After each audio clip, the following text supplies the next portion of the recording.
Well, hello, boys and girls. Welcome back. It's been a bit since we fired up a review. Life has been busy. Holidays have been busy. Work has been busy. We're glad to be back. And by we, I just mean me because I am totally flying solo on this one. As my brother is occupied with his work and his life and well, he doesn't really have a family, but, well, you know what I mean. But his life is keeping him a little busy these days. So I'm firing this one up while I have 5 minutes. And I am here to give my review on Spider-Man No Way Home. And just throwing this up there right off the bat, this will be a spoiler review. I'm not going to hold back. Movie's been out, 2 weeks at this point? Maybe going on 3. I understand some international markets, especially in Asian countries, it hasn't quite open, but for the rest of the world it has. However, that being said, I'm just going to get straight into it and roll right into this review. I'll start off with saying I love this film. It is hands down a great film. There's a reason why it has made almost 1.3 billion worldwide. It's a little under 1.3, as I said, almost, but it's almost there. But there's definitely a reason why it's made that much money so fast. And it's because it is a really good movie. And it is a really good movie that I think the whole world needed right now. Everybody is flocking in droves over and over multiple times to pay their respects with their wallets, which the studios, I am sure, is loving because they are ranking in the cash. Hands down, this is the best MCU Spider-Man movie for sure. I enjoy this better than Spider-Man Homecoming and Spider-Man Far From Home. I enjoyed Homecoming. I liked that a lot. It was a fun movie. It was also fun seeing Spider-Man interact with Marvel characters again. Far From Home, I didn't hate. I would say I liked it. But I definitely would say it is my least favorite in the MCU Spider-Man trilogy so far. There was just something about it that just was off to me. I think part of it was just not having Spider-Man in New York. It was just, I don't know. It just felt, I think that was a part of it. They were very light on their MCU connections with that film for various reasons. And I also didn't really love the twist at the end that Nick Fury and Maria Hill were Skrulls all along. They weren't the actual characters. I think I found that disappointing.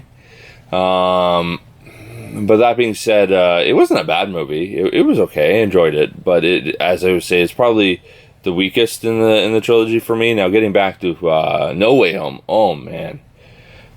Was this an amazing film? And I love the fact they finally crack into the multiverse.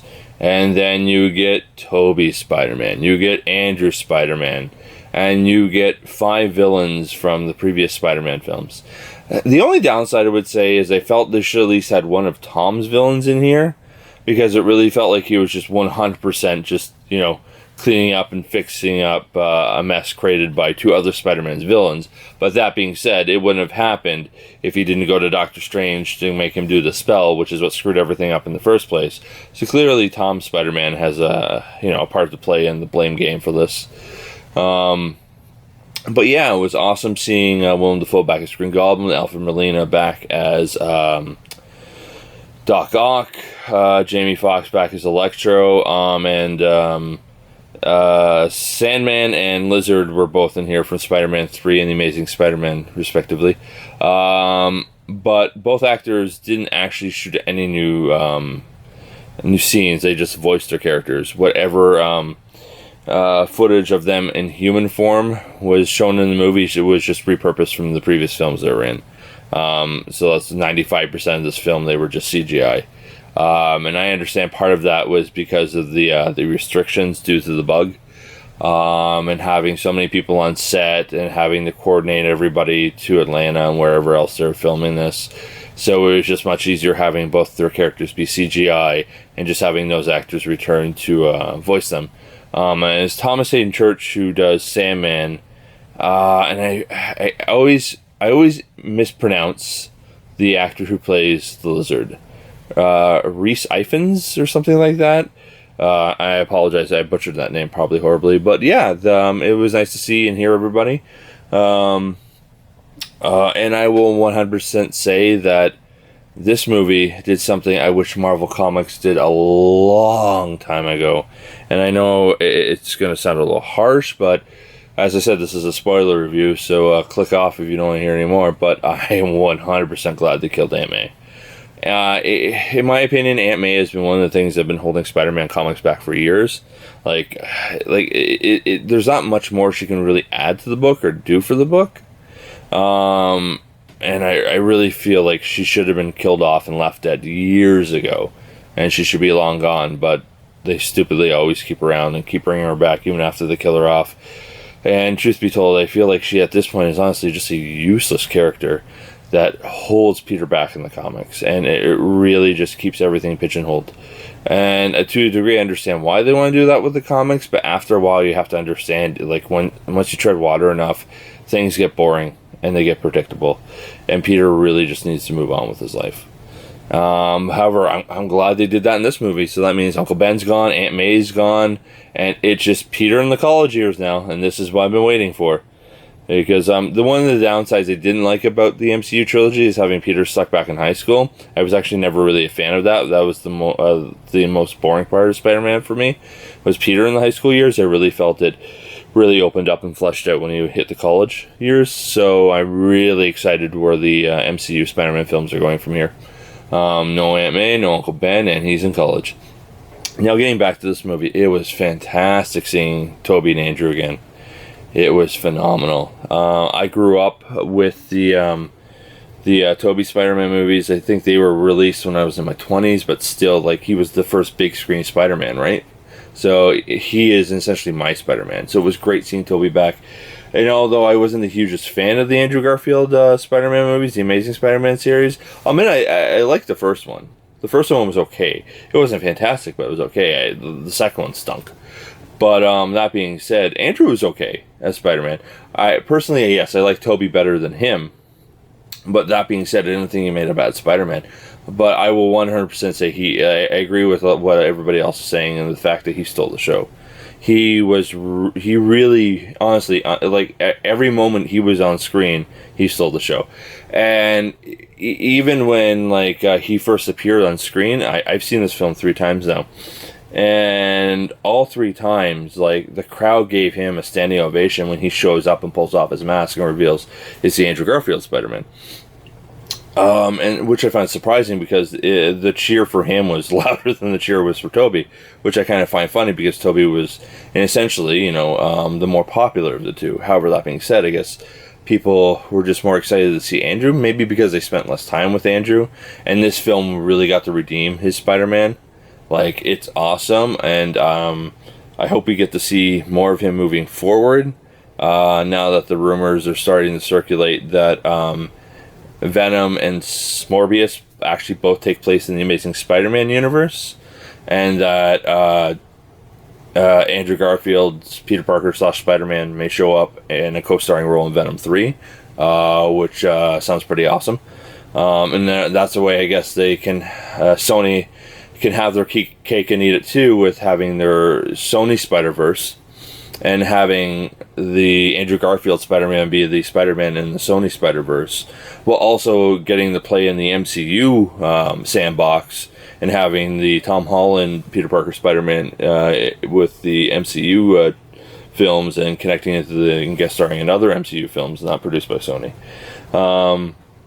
So it's like Sony's put themselves in this amazing position where they can have a couple Spider-Man on the go. They can be playing around in multiple universes, and they can pretty much do what they want. They can benefit from having a Spider-Man in the MCU and what that gives them, and they can also benefit from actually having a Spider-Man in their actual Spider-Verse they're creating, which is just fantastic for them. Now, there's also lots of rumors swirling that Sam Raimi and Tobey Maguire are going to fully team up and finally get their Spider-Man 4 out now because of this. And I am 100% down with that. I don't think audiences are going to get confused having 3 different Spider-Man out there, because from what I understand, it's not like they're going to be doing a new trilogy with the Tobey stuff. They're just going to do one standalone film a Spider-Man 4, kind of like where Peter is in his life now, like 20 years later kind of thing. From what I understand, he's going to be married with a kid. From what the rumors were, because initially they were going to reveal that in this film. However, due to the restrictions, they actually had to cut all that out, but it sounds like they're going to carry that over, which will be interesting. So I'm looking forward to seeing that when they do get there. But yeah, as I'm saying, from the rumors are sounding, it's just sounding like this is going to be a standalone film. It's just going to be a one-off, and then the next time you see Tobey after that will be for another Spider-Verse team-up film, and that's pretty much going to be it for his character. However, there are rumors that he does have a cameo in Doctor Strange 2. We'll kind of see how that goes, but it'd be nice seeing Tobey around again for a bit. It won't be forever. If everything goes according to rumor, then he'll just have a cameo in Doctor Strange 2. He and Sam Raimi will get to do their Spider-Man 4, finally, and then he'll make one more appearance in some kind of live-action Spider-Verse team-up film, which I am looking forward to seeing eventually, by the time they get around to that, but he's going to be close to 50. But anyway, that's what stunt actors and CGI de-aging is for. That being said, where the MCU Spider-Man films go from here, I don't know, but I'm excited to see where they go. I'm very excited to see, as I said before, Aunt May dead and Spider-Man going to college. I know I kind of sound like I'm going on a rant about that, but it is what it is. That being said, I would love to see them playing with villains they haven't played with before. We have never seen a Hobgoblin. I would love to see Hobgoblin in a Spider-Man film. Scorpion we haven't seen yet. We're also anticipating the return of the Vulture to get revenge. Mysterio as well. Nobody believes Mysterio is really dead, but even if they go with the fact he is dead, and if Jake Gyllenhaal doesn't want to return, they can use the second Mysterio, whose name I forget right now, but there was a second Mysterio in the comics. And they could go with him and bring him back that way. But that being said, getting back to this actual film, because I'm kind of ranting and raving on stuff that's coming down the line, which may or may not be coming depending on whether the rumors turn out to be true or not. But yeah, I love this film. This film had a lot of heart. It was, it was very fun. It was enjoyable. It had great action pieces and action set pieces and scenarios. But that being said, it had a really good story. It just wasn't like a bunch of scenes clipped together with a very loose narrative. It actually had a very good story about hurt and loss and responsibility and consequences for your actions. And in the end, he's got to live with all that. Aunt May's dead because of what he did. His friends all forget who he was because of what he did. The villains come into his universe and mess things up because of what he did. This is all because of him and the consequences to his actions of having Doctor Strange cast a spell and then having Doctor Strange have to cast another spell at the film's end to fix everything, which forces everyone to forget Peter Parker ever existed. They still remember Spider-Man existed, but anybody who ever knew Peter Parker forget he ever existed. And it's actually a heartwarming scene when he goes to see MJ and Ned at the end, and they have no idea who he is, and he chooses not to let them know and walks away because he doesn't want to hurt them anymore, so he's going to live with that and carry that guilt on his own, which is a really great message for a lot of millennials and Gen Zers that, sometimes, you can't have people fix your mistakes for you, and you got to live with the consequences of your actions. Sometimes you have to be the one that fixes your own mistakes, and whether you like it or not, even if you don't like the consequence, if you have to suffer and live through that consequence because of your actions, that's just a part of life. And this film was a great statement on that. And yeah, the ending was kind of sad, knowing that Aunt May's dead in a sense, even though I love that. And having him have to suffer through everything he did. But at the end of the day, it's his fault. And granted, yeah, sure, he's like a 17-year-old kid in this film. But that being said, it's still everything that occurs into, and you kind of feel sorry for him being a 17-year-old kid because he doesn't know better. But at the end of the day, yeah, sure, he's a 17-year-old kid that doesn't know better, and caused all these problems in this film, but at the end of the day, you still have to live with your consequences and live with the actions you caused. But yeah, I don't want to sound like a Debbie Downer. This film had a lot of great upbeat moments. It was, the nostalgia factor was great, and this film did nostalgia in a good way, where instead of them just like throwing something out for a cameo or having, no merit to it, they actually wove it into the story and made it make sense, and it was wonderful. And by doing that, it officially opened up the multiverse, which we're going to see explored a lot more in Doctor Strange into the Multiverse of Madness, and I'm really looking forward to that film, considering a lot of the spoilers and rumors that are flying around about it, which I won't discuss here right now because that's not fair. That'll be for another video, and then I'll put a tag on that. But that being said, I am really looking forward to that film. But yeah, getting back to Spider-Man No Way Home, I strongly recommend going and seeing it. I understand it hasn't opened in some of the Asian countries like Malaysia, Indonesia, Philippines, Japan, and China. That all occurs in January, later in January. But to anyone who hasn't seen it yet, I recommend going to see it. Anybody in the country where it hasn't opened yet, as soon as it does, if it's safe, I recommend going out and seeing it. And it was nice, when I went and saw it, when my first viewing of this was opening night, and I went and saw this on opening night, and the theater was packed. I haven't seen a theater packed since the whole pandemic has started. And it was wonderful. It was absolutely wonderful to see that many people, just not in my theater in my showing, but in the theater itself. It was like how things used to be. It was like people were like, yeah, you know what? We're not going to let this bug ruin our lives, and we're going to live it. That being said, now since the movie has opened in the last couple of weeks, things have gotten a little worse, but it is what it is, and we'll get through it like we have, and then hopefully within a year or two all this will be done, and we'll be looking back and being thankful it's all over. But you know what, I think we're going to appreciate the things we may have taken for granted in the past, like seeing a movie, going out for dinner, which sucked because it didn't happen on opening night. When I went and saw on opening night, the concession stand was still open, but a couple days after that, they closed all the concession stands in movie theaters in Canada and France. So I don't think it's happened in the US yet, but there's a lot of chatter about it. But yeah, so sadly, my second and third viewing when I went, you couldn't get any like a drink, popcorn, snacks, or anything. They couldn't serve you food. But at least they had the theater open. You could actually go watch the movie still. So you gotta appreciate what you can get when you can get it, right?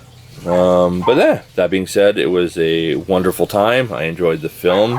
Overall, this is my favorite Spider-Man film in the MCU, and this is my second favorite Spider-Man film of all time so far. I would put Spider-Man 2 ahead of this, but I would put this behind Spider-Man 2, and then I would put Spider-Man into the Spider-Verse as my number 3. It is a wonderful, wonderful film. And if you're hearing that barking in the background, I greatly apologize. Apparently my dog is going off somewhere about something, and I don't know why. But I'm hoping she quiets down. I'm about to go find out what it is in a minute. But yeah, that being said, I'd recommend going and seeing this movie. I give it a 5 out of 5. And you know what?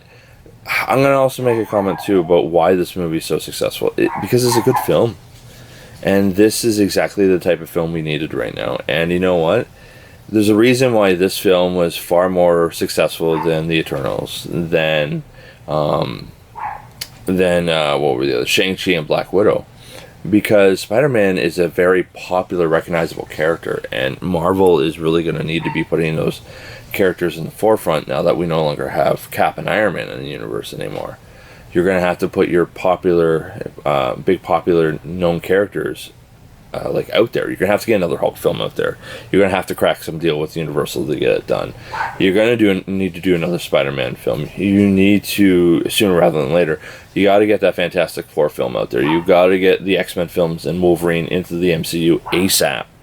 Because the second tier characters just aren't doing it. Like I'm happy that we're getting diversity in film, and we're getting all these characters that normally wouldn't get the shine the light on, getting light shown on them, getting the films out. But you have to also understand, like, Shang-Chi and the Eternals came out at a point where things weren't as bad as they were with the bug, and those films couldn't even crack 500 million. It was 430 million or less, and I don't even know if, I can't remember if Eternals even hit 400 million worldwide. And then you have Spider-Man No Way Home, that's been out for like, what, 2.5 weeks, and it's almost at 1.3 billion worldwide. There's a reason for that. It's just, Spider-Man is a bigger, more popular, recognizable character. And at the end of the day, this film was better than either one of those two films. Because you know why? It was fun. It was entertaining. It told a very emotional, heartfelt story. And you know what? To a degree, Shang-Chi did too.